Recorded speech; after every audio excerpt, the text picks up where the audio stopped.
What was radicalizing, very shocking and very disturbing for me was the city of Moscow, where I'd never been, the biggest city in Europe, 13 million people. And it is so much nicer than any city in my country. I had no idea. My father spent a lot of time there in the 80s when he worked for the US government and barely had electricity. And now it is so much cleaner and safer and prettier aesthetically. Its architecture, its food, its service, than any country, city in the United States that you have to, and this is non-ideological. How did that happen? The fun thing about questions like that is that you, in theory, could answer it, particularly if you're a guy who has like a production staff that can do some research. They might be able to provide some answers as to why your incredibly brief tourist stay in the literal nicest part of Moscow was like a real banger for you. Maybe the cities do well, the economic centers, because Russia has been absolutely and brutally looted of its wealth by a class of oligarchs that live there and like those places to be nice. And they've extracted all the wealth from the country, leading to incredibly high levels of wealth inequality. And then the places that they're at are good. I mean, you look at that, and the percentage of Russians making less than $10,000 a year is above 80%. It is a wildly unequal society.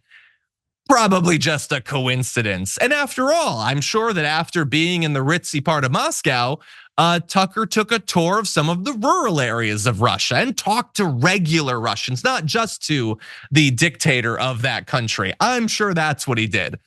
But jokes aside, sarcasm aside, he's very convinced that they're doing something right. Far better than America, by the way, and here is him expounding on that.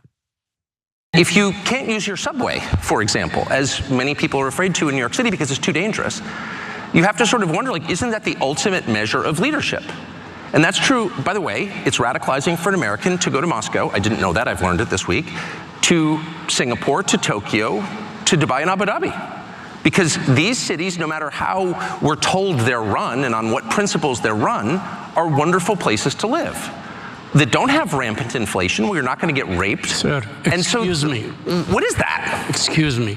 Are you anti-American model? No, I am the most pro-American. Yeah, except that you're not. And by that, I don't just mean that you're saying that Moscow is nicer than Philly, so that makes you un-American. You can like other cities, I don't care about that. What makes Tucker Carlson fundamentally un-American is not the point that he's making in what he says, but the point that he's trying to make by saying it. And he doesn't want to make it explicitly, which is why he doesn't say it explicitly.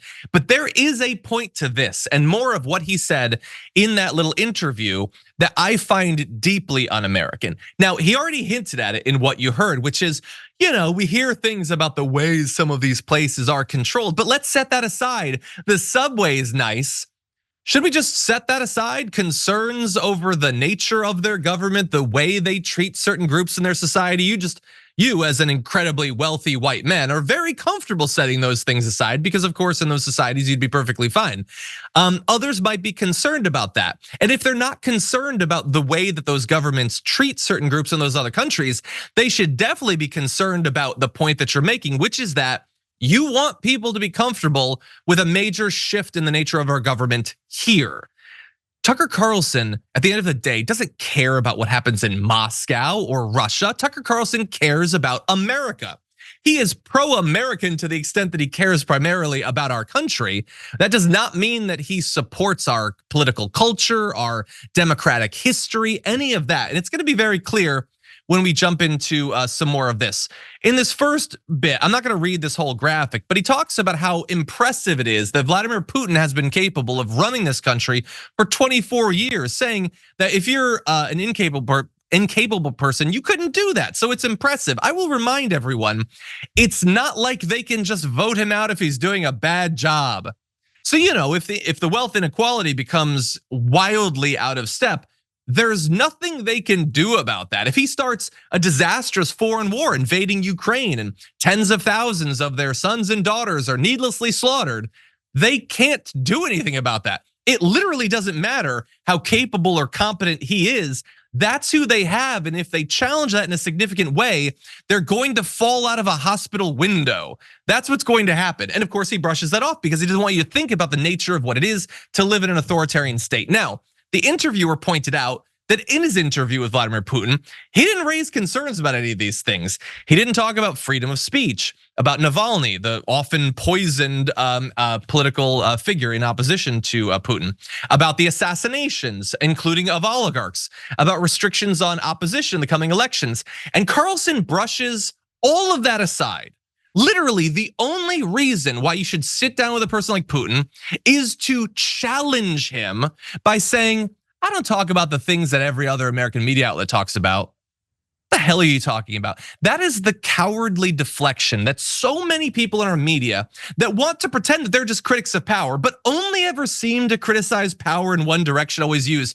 I don't need to get to that, other people will.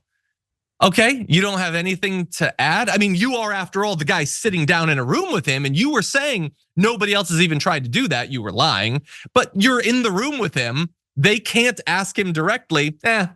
Other people have talked about it. I don't need to talk about it. What an utterly cowardly, impotent position to take as a supposed journalist. But far more important for the future of America is this last section that we're gonna jump into.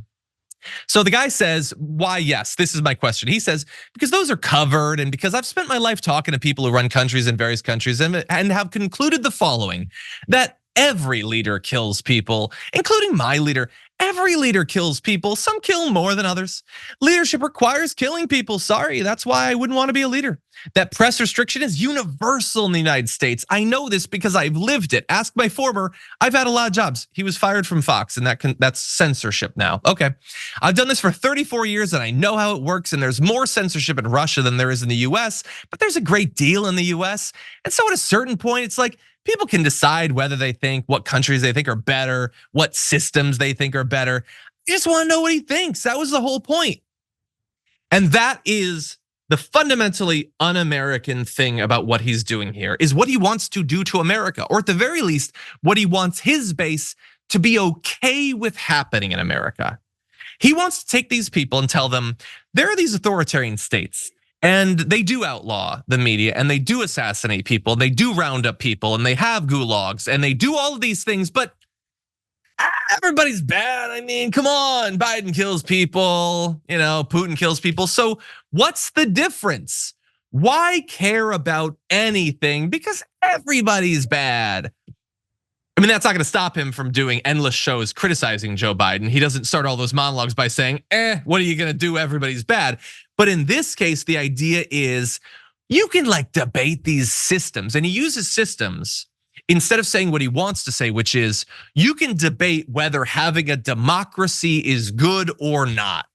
But hey, everybody's bad.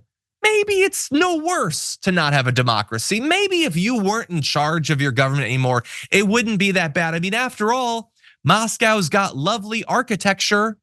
And wouldn't you like to be more comfy on the subway? Maybe we need to change our system, and then maybe we can have the beautiful buildings too. That is the message that he is sending. It's a message he's been sending and will continue to send to his base. You need to be more okay with a fundamental change to the nature of our government. That is why I referred to it as un-American. Because being un-American doesn't mean that you think that our cities are the prettiest or whatever.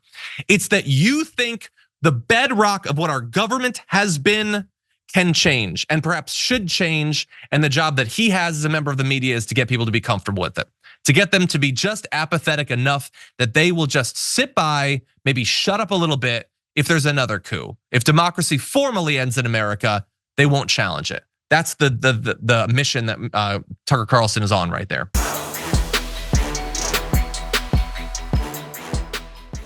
Check out the Damage Report podcast each day, wherever you get your podcasts, whether Pocket Casts or Stitcher or iTunes. You can join me as I give you the news and stories you want, with a range of co-hosts and interview guests jumping in on the fun each day. Again, that's the Damage Report, wherever you get your podcasts. And if you get them at iTunes, don't forget to rate and review. Sometimes I'll read them live on the show.